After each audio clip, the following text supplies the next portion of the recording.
મારા માટે આજનો દિવસ કદાચ ઐતિહાસિક રહે. આટલા બધા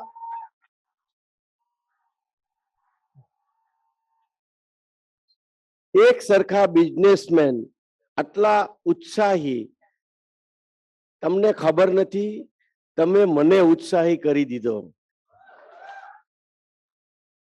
અને હું જે કઈ શબ્દ બોલીશ હૃદયમાંથી નીકળેલા બોલીશ.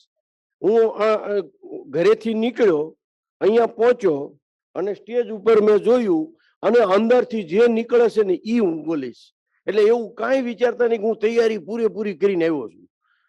આપણે કફન હાથમાં જ હોય છે એટલે કોઈ તૈયારી કરવાની જરૂર નથી રહેતી. જયારે કફન હાથમાં હોય ને એટલે વિન થઈને જ આવી છે, ડર જ નથી ફેલ જવાનો. તો આજે ખરેખર મને બહુ આનંદ થયો. તમે બિઝનેસમેન છે અને મને બહુ ગમે છે.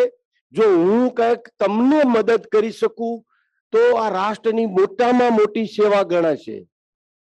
કારણ કે તમે આજે યંગ, હું 60 પહોંચવા આવ્યો અને તમારી કોઈને શરૂઆત છે એટલે કે કોઈ હવાર છે, કોઈની બપોર છે ને કોઈનો રોંઢો છે. એટલે બધા જ એજના લોકો છે અને કાંક કરવા માટે ઝઝુમે છે અને કાંક કરવું છે. આવું આ ક્લબનો હેતુ છે. અને ખરેખર ભાઈને, કમલભાઈને સેલ્યુટ કે આ વિચાર કર્યો ને આટલા બધા જણાને એક પ્લેટફોર્મ ઉપર ભેગા કર્યા. જેટલા એને ધન્યવાદ દઈએ એટલા ઘટે. એટલે એમને પણ વંદન. આપ સૌને, સ્ટેજ ઉપર બેઠા બધા એક્ટિવ લોકો, ખરેખર આપણા દેશનું, આપણે જ અહીંયા બેઠા એ જ ભવિષ્ય છે અને એ જ એની તાકાત છે. તમે મારું સન્માન કર્યું, સ્વાભાવિક છે. સન્માન તો કોને ન ગમે, બહુ ગમ્યું. અને હજી મને ઉર્જા મળે છે કે હું ખરેખર મારું અવડું મોટું સન્માન થાય છે, હું એને લાયક શું ખરો. ઓર ઉર્જા કરવાની ઉર્જા મળે છે અને હજી આપણે ઓર કરીશું. મારી વાતમાં બધું આવી જાય છે. પણ હું તમને એક સિક્રેટ કહું, તમારે સક્સેસ થવું હોય તો તમને ઘણા બધા પ્રશ્ન સતાવે છે. આજે આપણે ખાલી બોલવાનું આયોજન નહીં રાખીએ. તમે તમારો વ્યક્તિગત જીવનમાં સફળતા માટે અટકાવતો પ્રશ્ન જાહેરમાં મને પૂછજો, 100% હું તમને જવાબ દઈશ ને તમે 100% સફળ થાઓ.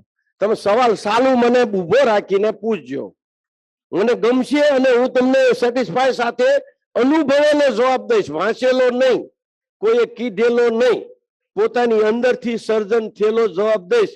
અને તમને જેટલા પ્રશ્ન હશે ને એ મારા બિઝનેસમાં, મારા ફેમિલીમાં અને મને બધા નડી ગયા છે અને એમાંથી સક્સેસ ગયા છે. એ જે મજા છે ને એની ઓર છે.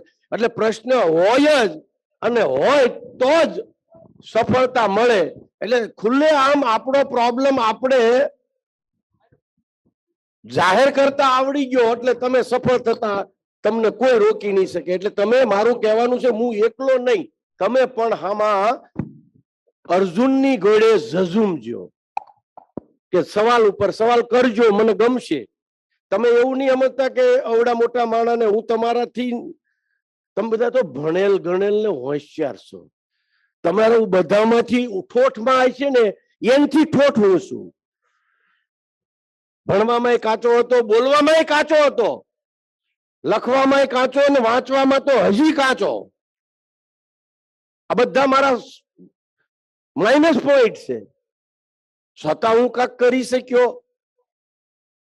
એટલે એવું નહીં સમજતા, તમે મને કોઈ પણ સવાલ પૂછી શકશો અને પૂછશો તો 100% તમને જવાબ મળી જાય અને આખી જિંદગીનો પ્રશ્ન હલ થઈ જાય. નકર એ સતાવ્યા કરે છે આખી જિંદગી, આમ થાય તો, તેમ થાય તો, આ મને ન મળ્યું, આ મારથી ન થયું, આને મને ન, એ બધા સવાલ હોય શકે. પણ છતાંય તમે વ્યક્તિગત પૂછશો તો બધાના સવાલનો જવાબ એક જ હશે અને સવાલ એક જ હશે, ઘણાને જવાબ મળી જશે.